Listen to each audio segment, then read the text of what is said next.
This week on Chicago Beer Pass, Nick and I check out Empirical and Breakroom, and then we open up a 6-year-old beer. All that and more on this week's episode.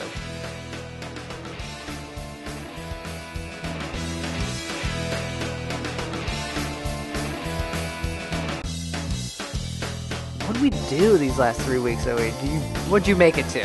Yeah, because, you know, just got a cork locked out, boop, it just flies like fucking 10 feet. We're like, yeah, let's do it. The legend, Mr. Pete Crowley. I love Pete Crowley, man. How's that beer? It's what you think it is. It'll be like the stuff you hear. You ever go to, every time you go to Floyd's, all the music sounds like this. Raw, raw, raw.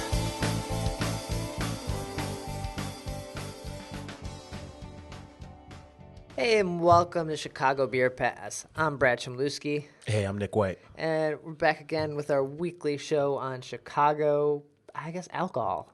Right? Can't stop, won't stop, Brad. Yeah, beer focused, because I think that's what we tend to drink the most of. Unless you're mixing drinks at home.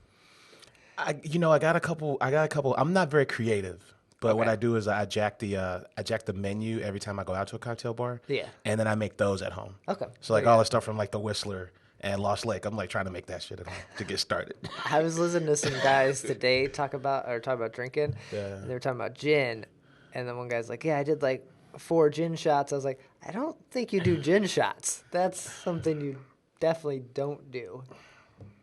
Poor guy. Yeah. That was your first mistake. Yeah. He's like, "I don't like gin. I did 4 shots." And it's like, no. I'd shoot tequila. Yeah. I wouldn't shoot gin or vodka for that matter. Vodka shots. You Okay. shoot a vodka? You can do vodka. Okay. But gin, I've never heard anyone doing gin shots. All right. But we're beer here. We're focused on beer. So I reached into the cellar. We have some Beta Brow we'll get into in a second here, but we're also drinking, or we opened up Heartwood. This is the 2010 Symposium Ale. Yeah, man. Craft Brewers Conference. We talk about it all the time. Craft Brewers Conference and Great American Beer Fest are the 2 big festivals. Yeah. Craft Brewers Conference every other year, right? And I'm sorry, it's every year. Yeah. But it rotates cities. Right. And then the World Beer Cup, which is every other year at Craft Brewers Conference. Correct. Yeah. All right, got it. All right, cool. Yeah, it's a Brewers Association event. So it was in Chicago in 2010. Yeah, and so all the breweries, or most of them came together that were here in Chicago. They came together to make a beer. Yeah. It turned into where they brewed a couple different beers together and blended it together, and they basically kind of made a Bourbon County. Now, I saw the video, man. Cheers to the producers of that video. Yeah, that was a Hopcast team production. Yeah, that was a really good video. And yeah, you're right. They took they had the panel, and then they took everybody's ideas, made separate beers, and then blended them all together and stuck them in a barrel. Right. Right? Yeah. Yeah. And then blended those together to find the right combination. And before the 2010 one, most of the beers were made at one brewery. Like one brewery is responsible. And since 2010, it's usually been like collaborations now of other breweries in the city. So someone's not just responsible for that. So yeah, I say kudos to Chicago for like kicking that off. Yeah, absolutely, man. Yeah, because you're right. Like nowadays, you see things like at the CBC in Portland, like they had like 6 or 7 different beers to represent like the different regions of Portland. But yeah, they weren't doing any of that before that thing came to Chicago, man. Mm-hmm. You know. And so this beer it's like almost 6 years old now. Oh yeah, guess you're right. And it's starting to show its age. It has. Like I doubt very many people have this bottle sitting around. I think I still have one more.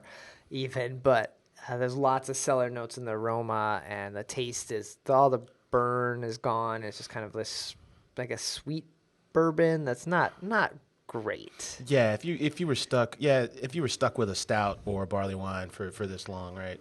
You'll get those overly sweet notes. Like sometimes it's cool to get the alcohol and the sweetness that kind of balance each other out. Yeah. But here the sweetness is just kind of dominating. So you're talking all those roasty malts, all that booze. It's gone. It's all gone. But, But to go along with that, I wanted to open up and see what it is because I got all these beers. Some of them pretty old in the cellar here, and that cellar is at the office now, so it's easy picking. Like, let's give this a try. Yeah. So I figured, why not? It's a shell of what it was, but you do get those faint, like really cool, rich flavors at the very end when you drink it, right? Oh, and this is the Symposium Ale label was designed by Randy Mosier. Right. Brewed at Goose Island, Clybourne, I'm assuming, right? Back then. Yeah. Yeah. It was brewed at Wrigley. One of the beers was Oh. brewed at Wrigley. One was brewed at Clybourne, I think. So it was a few different places. Yeah, and they, I'm looking at the breweries that were responsible. A few of these I don't know still exist. Lunar Brewing, America's Brew Pub. What did America's turn into? I forget what America's turned into. But Yeah. Mike Rubinski worked at America's. Yeah, that's before my time. Yeah, okay. I don't know where that is. Yeah, but then the rest of these names are pretty recognizable, though. Yeah, from the burbs and from the city. So, very cool. Yeah. This is a nice walk down memory lane here, man. This is cool. Yeah, figured kick off the show with a little memories here. Yeah. And warm ourselves up because it's snowing here today, and you need a good 13% beer to kick things off. True indeed. And real quick, these are the beers that they use. They separated into 4 teams. They brewed an Imperial Stout, Imperial IPA, a Scotch Wee Heavy, and a barley wine. Yeah. Right on. So cheers. I'll sip on that a little bit, but then I also picked up some Beta Brow Naked Selfie. There you go. For those long winter nights. Yeah, so we had Beta Brow guy on, I don't know. Rob, so what was that, like last summer? Well, 2 summers ago. 2 years ago now. Man. He was on, their lawnmower had just come out. Yeah. And yeah, so we were talking about that. So I saw this on the shelf here at the store on the corner here, and I was like, oh, I never had this beer from them. Yeah. Figured I'd give it a try. Okay. It is a twist off, so you don't even need you don't need the bottle opener. But I feel like Rob talked about that. That was like one of their things. Like they wanted quick access to their beer. I forget the reasoning behind. I hear that, and I wonder what the barrier of entry is minimal. Yeah, like what are the views on from a production standpoint, like twist versus like cap, no twist versus pry, like where are the advantages, disadvantages, kind of thing. I'm kind of curious about that now that we're talking about it. Mm-hmm. So, man, that kind of poured out big carbonation there. Have you had the Naked Selfie before? A long time ago.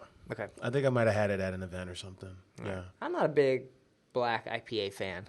Yeah, and then it's an oxymoron, right? Like, how can something be both black and pale? Yeah. You know? Oh, this is a pale lager, too. Right. Black and lager, so it's a lighter, yeah.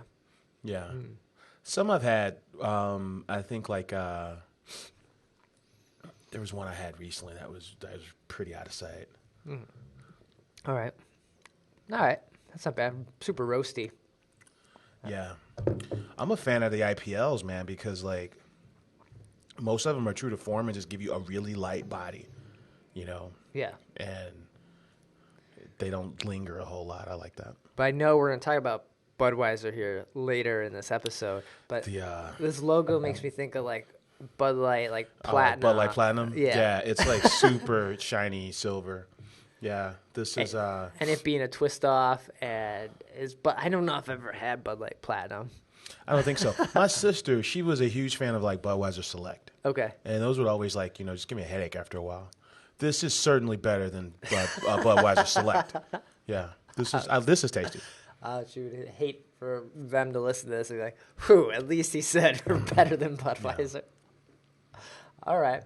So sip on this. Beta Brow is always like a good one to pick up. So I say give them a try if you see them around. And yeah, I'd agree with that. The original Pilsner, the Lawnmower Lager, I think might be my favorite from them. And then this one's pretty good as well. Yeah. They've got a few more seasonals, but those 3 kind of stand out. Mm-hmm. Yeah.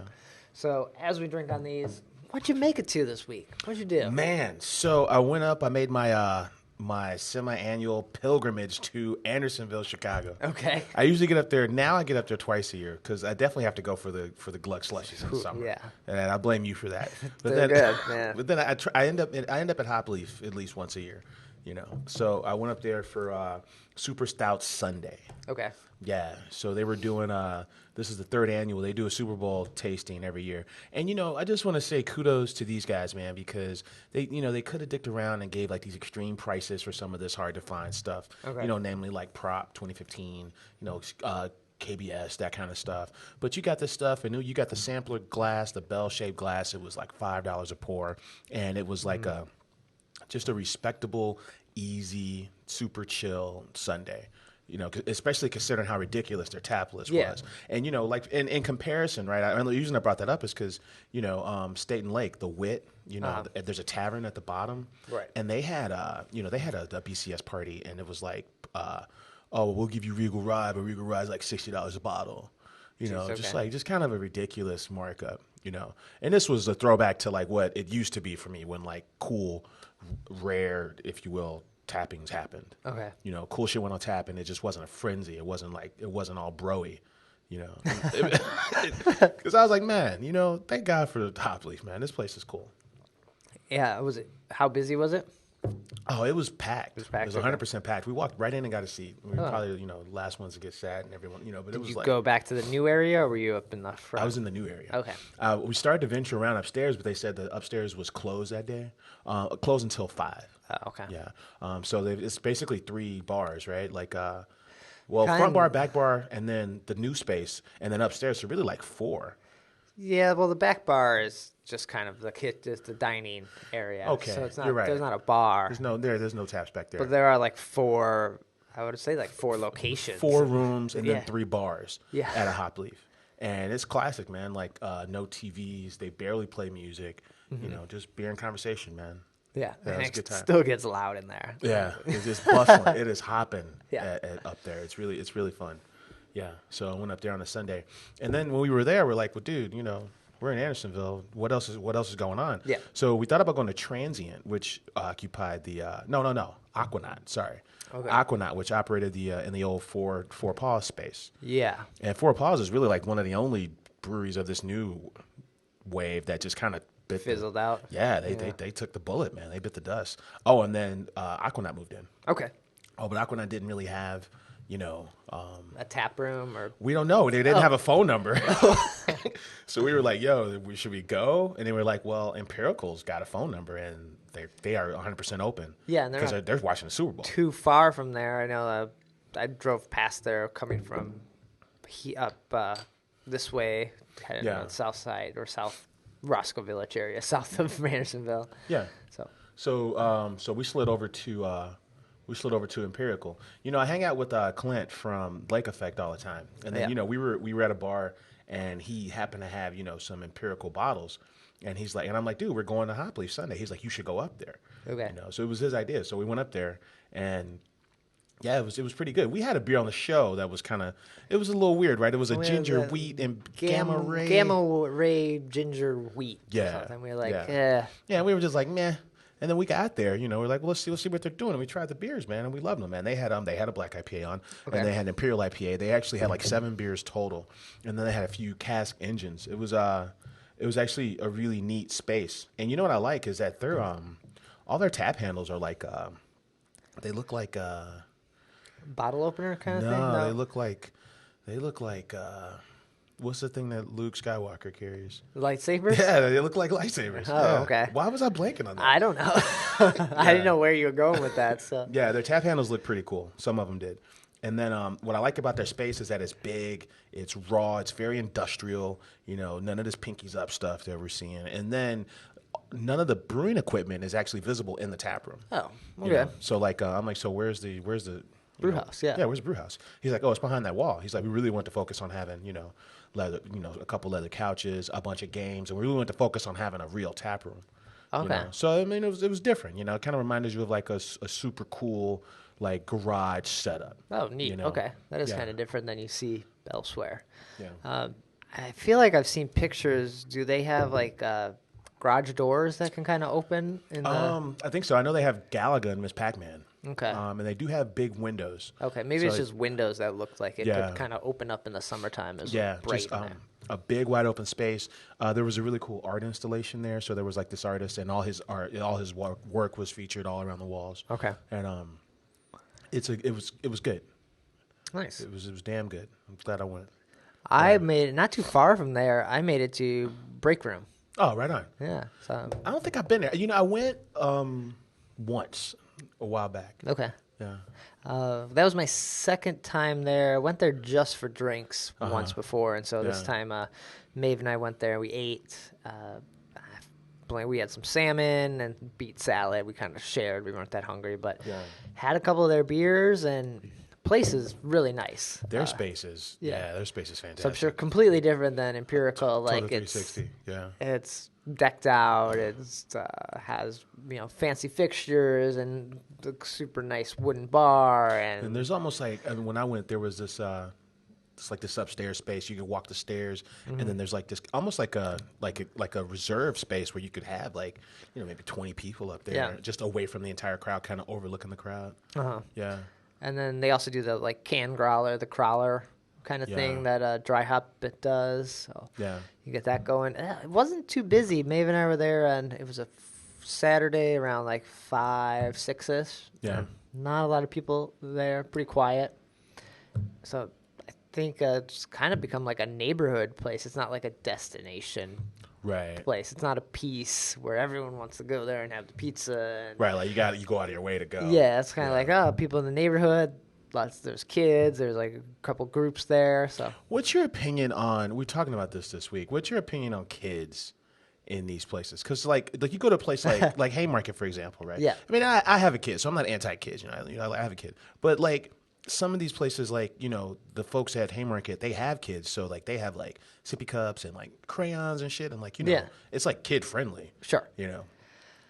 I'm fine with it. Like, I get your after point. after late at night, like, I don't think they're allowed in, usually after 9 or 10, because people do get rowdy. It gets a little crazier, so they don't want that to influence, like, I don't want to drink this 4th beer because this kid's like looking at me. Like I got 400 on Michigan versus Michigan State, and I got this kid eyeballing me down the bar. I don't know. Yeah, I mean, because I start freaking out when I see kids like in a space like after 5. I feel like there's got to be a cutoff. Like, come on, like all right. So if it's 5 o'clock and you got your kid, I don't know, man. Like, just chill at the house. I don't know. Everyone it's hard to. I don't have kids yet, so it's hard to say, like, do it or don't do it. Get that kid out of here. It's 6 o'clock. Get that kid out of here. Yeah, maybe their house is being, it flooded. Maybe their heat's out, so they're at the bar, doing their thing there. You got to handle that BYOB situation at that point, man. I don't know. No heat. Their power is out. What are they supposed to do? All right. I don't know. I was just wondering, man. That stuff. No, I don't mind it. It says you go to Portland and you see it all the time. Like every place you go in has kids, and you don't see that as much in Chicago. And I'm usually not at a lot of places that would have kids, but then us going to a Breakroom or somewhere up north like that where there are more kids and families in the neighborhood. Like Wicker Park, there's not a lot of kids. No one's going with their kid to Big Star that often. Man. Right? The country music, the tacos are okay, but the country music and the whiskey and the cocktails at Big Star, always a pleasure. Yeah. All right. Well, that's what I did. I forget the beers I had. Did you do anything else? No, that's all I did. All right. So we both made it to a couple different brew pubs. I feel like that's pretty solid. Yeah. So Empirical and Breakroom, check them out. So should we dive into this coming week here and what we got on the calendar? Yeah, let's do it. Where should we start, man? Thursday? Does that work for you? Thursday, yeah. All right, cool. So Thursday's February 11th. Valentine's Day is this weekend. So happy Valentine's Day to all the lovers out there. I just sounded like a slow jam DJ. This cut's for you. Cuddle up and Thursday, the 11th at Ale Syndicate in Logan Square is the triple-aged Richie release party. So they've got a triple barrel-aged version of Richie Porter that is going to be released at 7 p.m. on Thursday the 11th. Also, German Donor Kebabs is going to be there, and a band called the Chicago Traffic Jam will also be there. And this is a free event. They're just kind of saying, hey, thank you for just being cool and, buying our beer. We love it. Come fucking party with us and drink this new beer for them. Oh, that's cool. What time does that start? It's a 7 p.m. start. 7 p.m. Okay. So free beer, free music. Check it out. We think it's free beer. Right? Yeah, it's totally free. Oh, it's totally free beer. Okay. It's totally free. Yeah. All right. Nice. Thursday. How about Friday? Then you might have to pay for the food, though. I have to pay for the food? Yeah. Okay. All right. I'm out. You know what? Deal breaker. I'm out. That's all I got for Thursday, man. On Friday, I found one out in the suburbs in Romeoville. Right So on. it's a little ways out there. At this Metal Monkey Brewing. I have never heard of them. Have you heard of them before? No, I have Okay. not. Looks like they're just having an event where Chicago Pizza Boss is coming out there. It's a brick oven pizza place. They're just coming out there cooking up some of their amazing food in their parking lot Friday. Yeah. I don't know if they have a food truck or is it a pizza oven on wheels? I feel like it's mobile. Yeah, okay. Because you read that name a lot. And then, yeah. And we're starting to get to a point where, I think it's kind of cool, the brew pub, the tap room food truck collab. See that a lot. Mm-hmm. But, yeah, they have a picture of the food truck, but it just looks like, or of the truck, but it looks more like almost a semi kind of thing, which I guess makes sense. You got to have a pizza oven. It looks giant. Look at this picture. It looks like it doesn't look like a food truck. Yeah, you're right. That looks more like the delivery trucks that drop off beer every week. Yeah. Yeah. But the pizzas look good. I'd check this out if I was near Romeoville at all. It kicks off at 6 p.m. and try Metal Monkey. I don't know too much about them. I would like to make it out there and give them a try. They have a very pretty neat logo there. I don't know. Looks tough. Kind of like it. I don't know. Beautiful Romeoville, Illinois. They have monkeys you can buy at the tap room. Not real monkeys if you're not watching the video here. I'm looking through their Facebook photos now. I'm interested in these guys. I'm going to have to take the probably hour and a half drive out to Romeoville from Chicago. Yeah, it's going to be a hike. That's going to be a hike. All right. So that's Friday if you're out that way. Anything happening around the city downtown here? Yeah. So the local option, they're actually doing two parties this weekend. The first is going to be for their barley wine collaboration with Pipeworks. I didn't even know they had a barley wine collaboration. I didn't either. Yeah. So this is it's a hardcore name too, Rollworker and Schlusser release party. Okay. So apparently, there's a non-barrel aged and then a barrel aged version of this barley wine. The barrel aged version was batch 666. So they're gonna release both, and these are bottles you can buy. It's limited one per person from Pipeworks, and then in addition to that, they're gonna have a whopping 14 Pipeworks beers on tap, and then another 8 in bottles. Okay, that's almost a true tap takeover. That's a real tap takeover. Okay, not this 4 beers on draft tap takeover. That's an invasion at best. Yeah, it is not a takeover. 4 is. I think you gotta have at least 5. You need at least 5 for an invasion, or you only have 4 taps. Yeah, you might only have 4 taps. Then it's a tap takeover if you have. Yeah, otherwise it's not. It's just a. But if I see taps 6, 7, and 8 not occupied by that brewery, and you call it a takeover, I'm appalled and disgusted. False advertising. So that's going to be Friday. Cheers to those guys, man. I like the more these other places pop up, these new beer focused bars and these new chain restaurants that are serving the craft beer. You get a place like Local Option where you're always going to go somewhere and see something on the menu and be like, "What the hell is that?"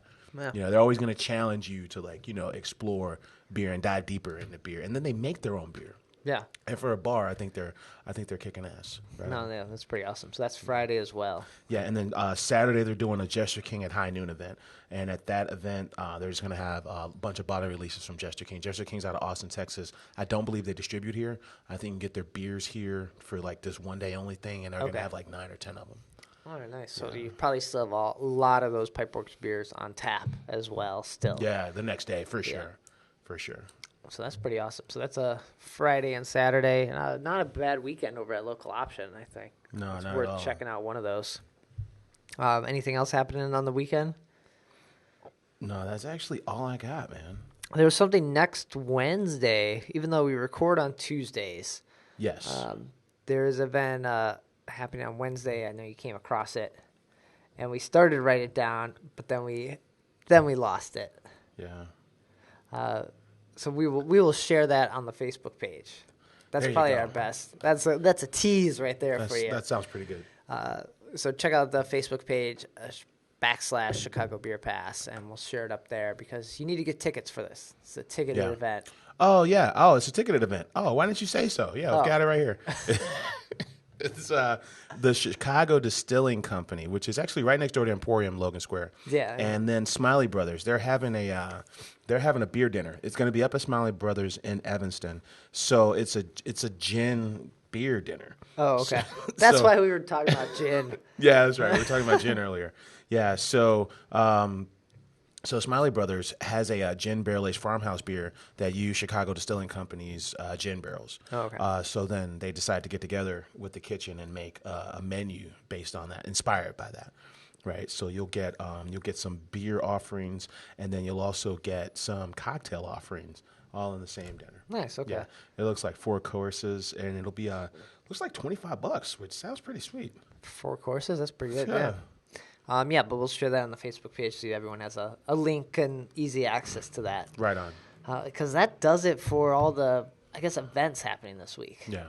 That we came across. I'm sure there's more, and we do try to share those on our Facebook page and Twitter and all that good stuff. So be sure to follow us there. Right on. But we always like to close it out with some news as well. And there was quite a bit of Budweiser news. You know, Budweiser, man, doing what they do. They're a marketing company at their core, right? I mean, they make beer, and they make a shitload of it, but they're a marketing company. Yeah, they make a thing called beer. Right? Yeah. So apparently, Super Bowl 50, Peyton Manning, the Super Bowl winning quarterback for the Broncos, he gave some awkward shout-outs to Budweiser, like deliberate shout-outs. Twice, yeah. And Twitter was in an uproar, and I'm like, what the hell's going on? And apparently, Inc.com says, he's doing this because he's a shareholder in a Louisiana Budweiser distributor, which I never knew. I never knew that at all about Peyton Manning. Yeah, I've read that too, and I feel like that's kind of bullshit, right? Like, you can't... Is nothing sacred anymore? In the post-game interview, you're going to shout out fucking Budweiser? I feel like it's like a weird thing because you could be like, hey, buy this stock, right? Like, I bought a bunch of this stock yesterday. Buy it. I'm going to sell it tomorrow because you're going to buy it. It's kind of the same thing, right? Where does it end? Yeah. I see what you mean. So you have a vested interest in making this happen. Because, I understand if you were paid to do it. Like, Yeah. oh, hey, mention us and we'll pay you this. Like, that's advertising. Exactly.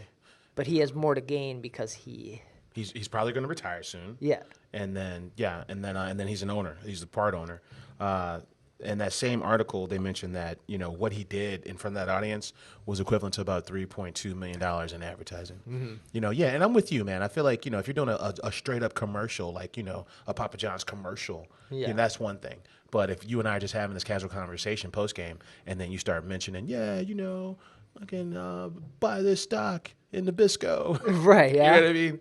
Like, where does this thing end with the post game stuff? Like, where do you cut it off? I think it's kind of ridiculous. Mm-hmm. Yeah. I don't know. So there's that. They were also selling Bud Lights at $13 a cup at the Super Bowl. During the Super Bowl? Getting paid. All right. It was like less watched of a Super Bowl than last year's, right? Yeah. And for it being the 50th is kind of surprising. Yeah, it was kind of surprising. And then Budweiser also ran another ad. Yeah, you're right. Another commercial with, text-heavy attacking non-Budweiser drinkers is probably the best way to say that now. It seemed very direct, especially the whole "we're not a hobby, we're not imported," kind of thing. Those are direct shots, at like a specific drinker, right? Which I think comes off, even more awkward. Like the one last year was like they're attacking us, and I felt mad. This one just kind of comes out like you guys are attacking yourself because like they had that like, oh, we're not fruity. Oh, but you have Shock Top, and that's the same company. Yeah, and they kind of name dropped, hey, we don't make this specific kind of beer. But then like Elysian made that kind of beer. It was like a ginger peach. Right, whatever. that was last year's. Yeah. And it's like, oh, but you spent an entire year buying, what, a half a dozen? Oh, this year with the nut, we're not a fruity cup thing? Yeah, we're not a fruity cup. You're right. That's like you have Shock Top. You also have 312, and I've seen people put lemons or oranges in 312. Yeah. So it's like you're just attacking yourself, and it doesn't make a lot of... This commercial didn't make a lot of sense to me. Last one felt more like an attack. Yeah. And like, oh, man, this one just like, you guys are just dummies. I mean, they're so big that they're okay with attacking parts of their company to so that other parts can gain. I guess that's how big they are. Yeah. That's the only explanation I can give, right? Like, yeah, like you're saying, like. But if you're like the shock, I saw like the Paste magazine article. Like if you're the shock top, like I guess lead creative or manager there, you're like, what the fuck, dudes? Like I work for you, and you're like, now I can't sell as much beer because people are like, oh, that's stupid. Right. Yeah, it's an odd dynamic. I don't understand it, But I only saw it once. But they're the most talked about brewery at the Super Bowl. Oh, well, maybe that was the goal. Yeah, when they're You know? I guess it happened. All right. I think we will move on faster from this commercial because I think everyone's just kind of like, whatever. Yeah. Anything else in the beer news world? Oh, Oscar Blues, man. They made the news because they stopped production and they filled 100,000 cans with water. Okay. And sent it up to Flint, Michigan. Oh, cool. So I guess Flint's got that thing where like there's like lead in the water. Yeah. What the fuck? Yeah. you turn your water and it's brown. Like, I don't understand that, but yeah. Oscar Blues stepped in. So cheers to them. Nice. Okay. They didn't spend a lot of money on Super Bowl ads, but they sent water to people who have their water poisoned in Michigan. So, okay. So cheers to them. Nice. Jerry Rubin, man, he's delivering on a new beer, a barrel-aged barley wine. Okay. Yeah, it's a barrel-aged chocolate barley wine, just in time for Valentine's Day. Ooh, okay. I was gonna say like barrel-aged barley wine, Jared. Come on, that's boring. Oh, Yeah. chocolate. All right. Barrel-aged chocolate barley wine. All right. Yeah, and he actually he likes those Mexican chocolates. And when he was at Goose, he won a gold medal for Goose Island, Wrigleyville, with a chocolate barley wine stout. Remember the very first one at the at the Bridgeport Arts Center. Oh, okay. Yeah, he won the barley wine category that year with a chocolate barley wine. Oh, I didn't remember that. Okay. He's going to be at the flagship Benny's. He's going to be there during the day on Valentine's Day, sampling it out.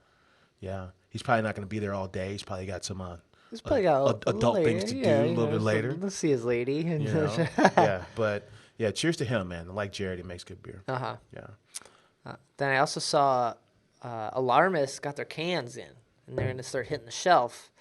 I think this weekend. They said look for them as early as Friday.